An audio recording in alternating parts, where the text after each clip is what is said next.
The safe storage of guns is personal for a Colorado Democrat. My support for this bill is for the safety of kids, like I once was. He says a locked gun safe may have saved his life, and he asked his colleagues to help him make it the law.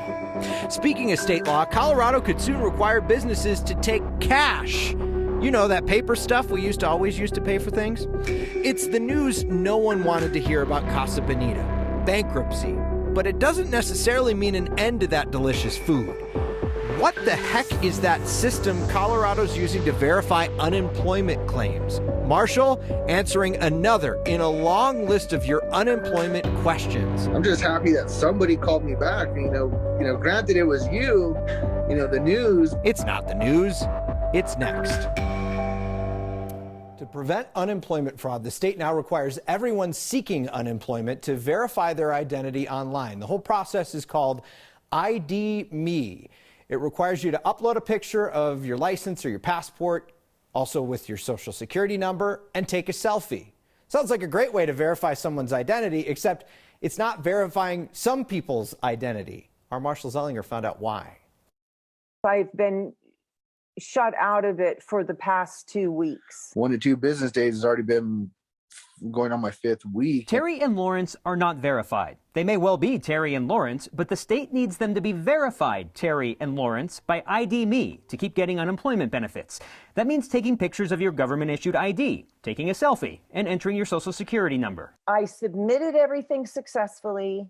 I got one of those messages that the wait time is going to be in excess of 5 hours. Terry had to go to a trusted referee video call to validate her identity with someone from ID Me virtually. She's tried doing this more than once. I'm just in a quagmire that I can't seem to break free of. And in the meantime, no benefits are being paid. And not just for me. I just want to make that point.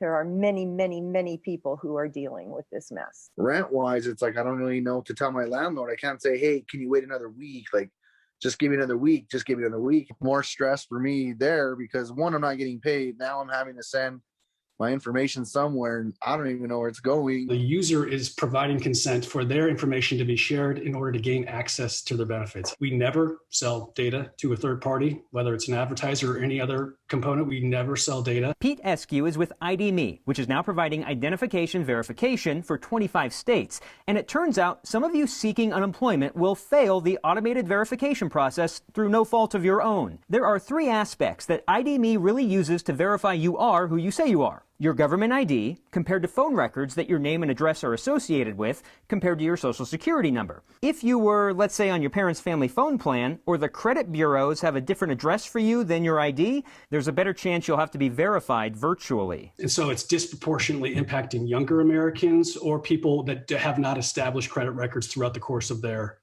tenure. And if you're going to have to wait for virtual help, ID Me has a cheat. Wake up early. My tip would be Tuesday, Wednesday, Thursday around 9-10 a.m. East Coast time.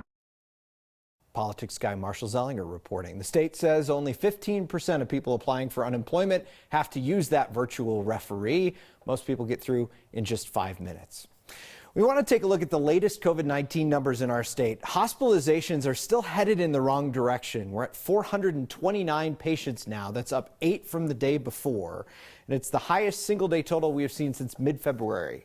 This time last week, we had 351 patients being treated in Colorado hospitals. Our positivity rate has plateaued a little since quickly rising at the beginning of April. Yesterday's percentage there was just under 6%. Our 7-day average is now at 5.5%. Remember that the World Health officials want everyone to stay under that 5% threshold. That's the indicator for whether a location has the virus under control. 22% of our state population has now completed the vaccination process. That's almost 1.3 million people. Around 830,000 people are still waiting on their second dose of Pfizer or Moderna. Now remember, 20% of the state population can't get vaccinated yet because they're too young, though Pfizer is seeking permission from the FDA to allow 12 to 15-year-olds to get the vaccine. Tonight's next question comes to us from Virgil. He wants to know if everyone in the same family should try to get the same COVID vaccine for cluster tracking, or contact tracing purposes? Or does that not matter?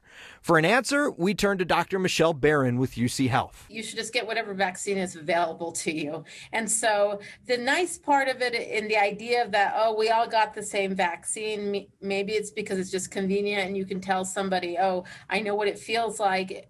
I got the exact same vaccine. I know what symptoms you're going to have potentially as a side effect.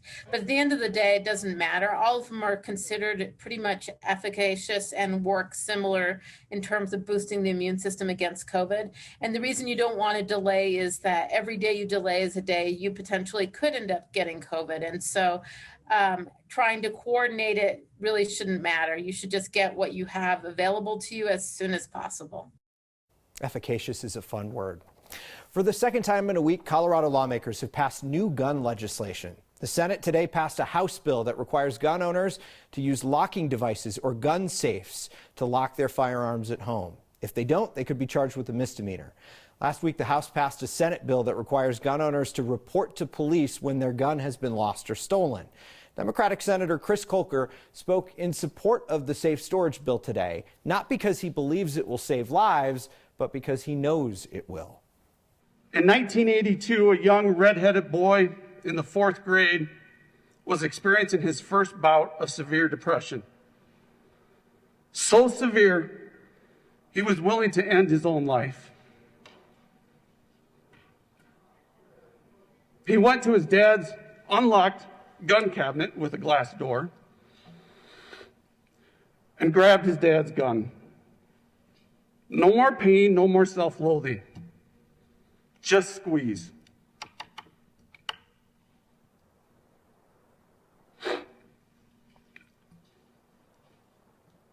Later that night, I told my mom what I tried to do.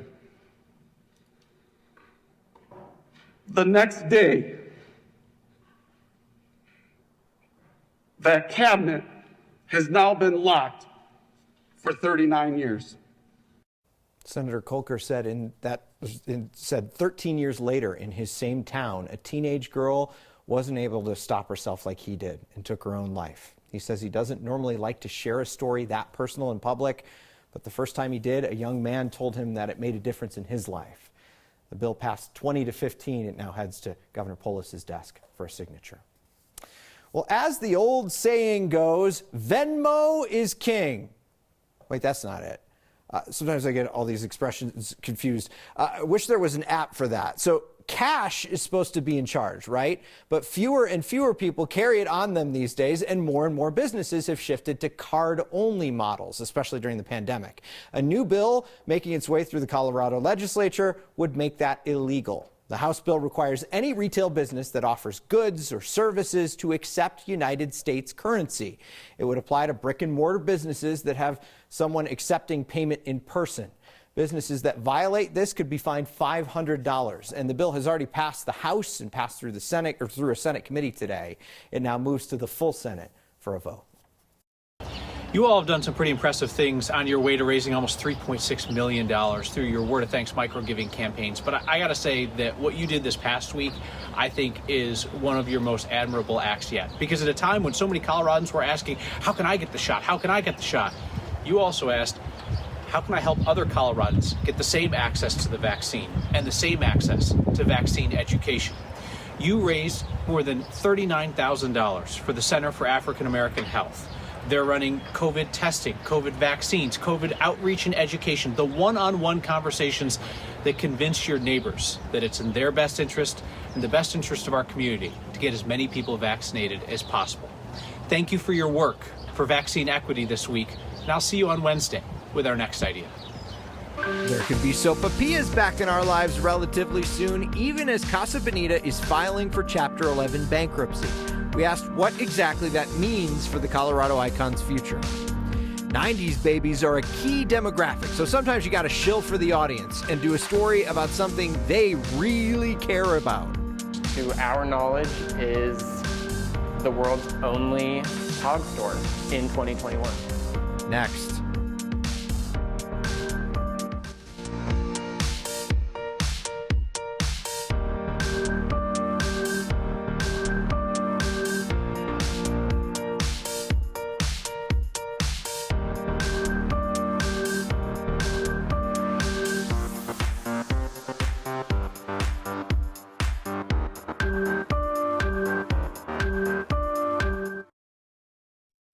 An iconic Colorado restaurant is doing what it can to stay above water, filing for Chapter 11 bankruptcy, which gives it about a 60% chance of staying open long term.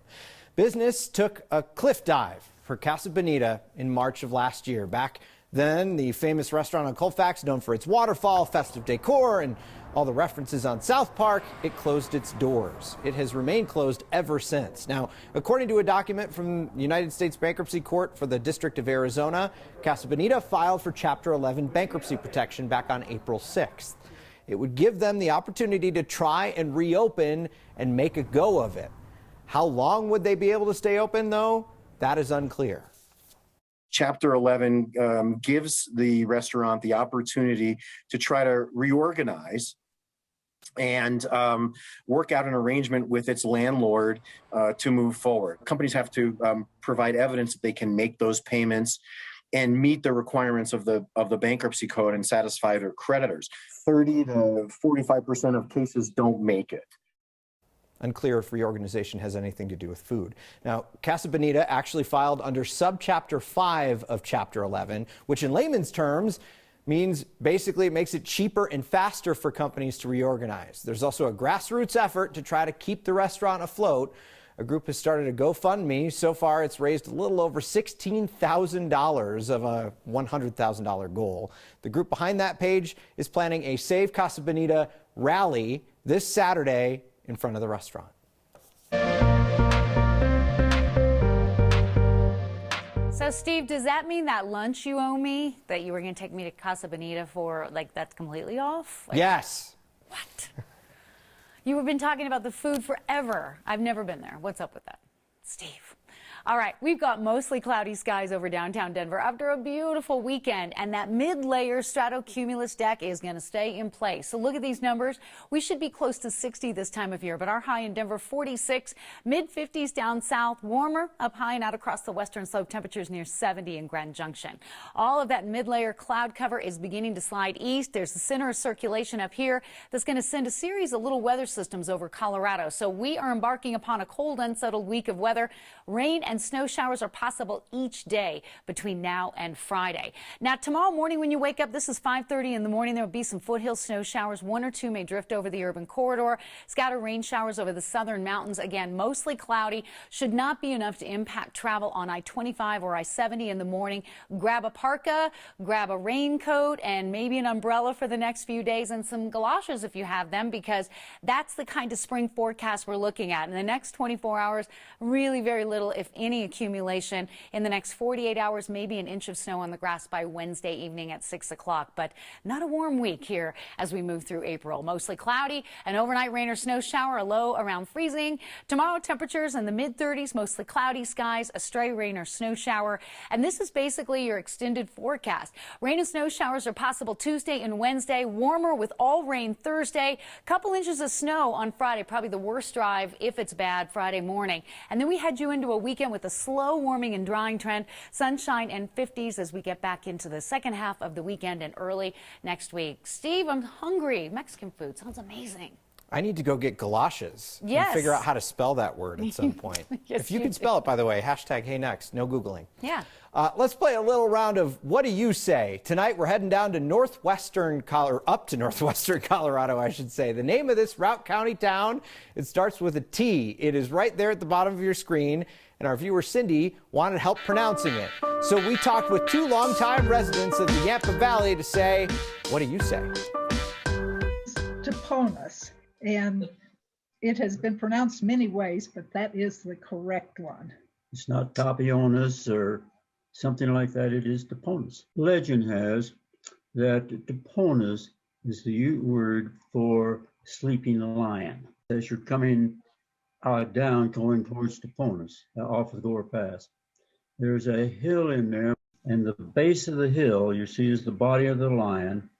And then the rock formation that comes out and spreads around is the mane. Toponus is primarily a ranching area now. In the past, it was a big timber and logging town. So where should we try to pronounce next? Email Colorado names you want us to look into by reaching out to us on social media. The business of nostalgia can sometimes be a lucrative one. am probably not going to retire on it, but it would be really nice to get rid of it all. But sometimes it's nice to share your hobby with other people. The 90s make their return to downtown Denver. Next.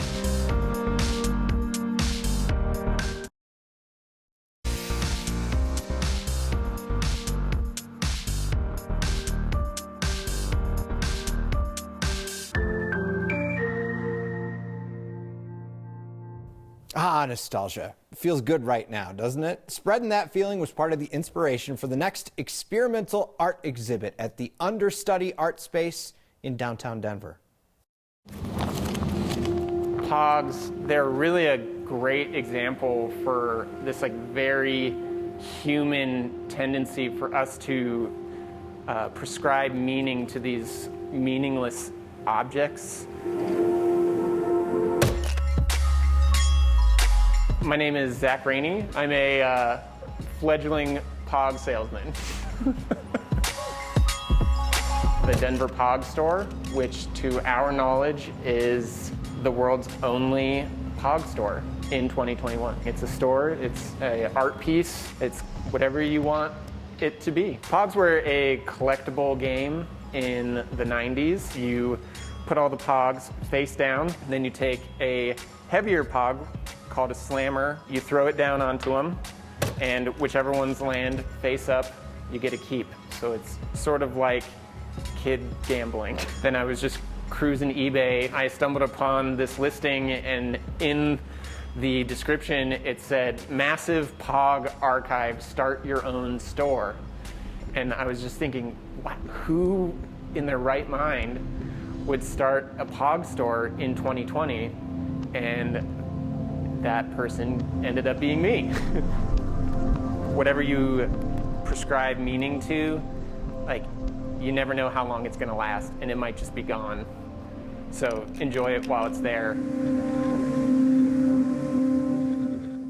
Oh man, that took me back. It's funny to explain Pogs again. We appreciate Zach sharing his love of Pogs through the lens of photojournalist Mike Grady. The exhibit runs through May 1st. You can even find it next to the Convention Center light rail stop right off of 14th Street in Denver. It isn't Zach's first take on Pog-based art. Several Pog-inspired paintings he made hang in the Denver Pog store as well. Your feedback is next.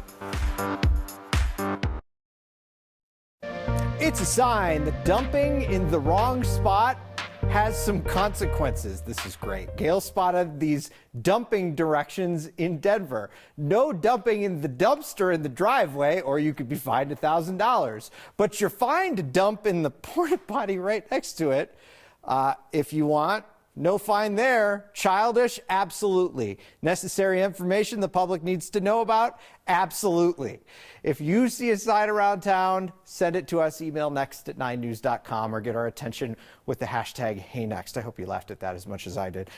Matt writes in and says, Steve Staeger just labeled the food at Casa Bonita as delicious on live television. His family should be very concerned. I've never been there before. I should probably go check it out at some point. We'll see you next time.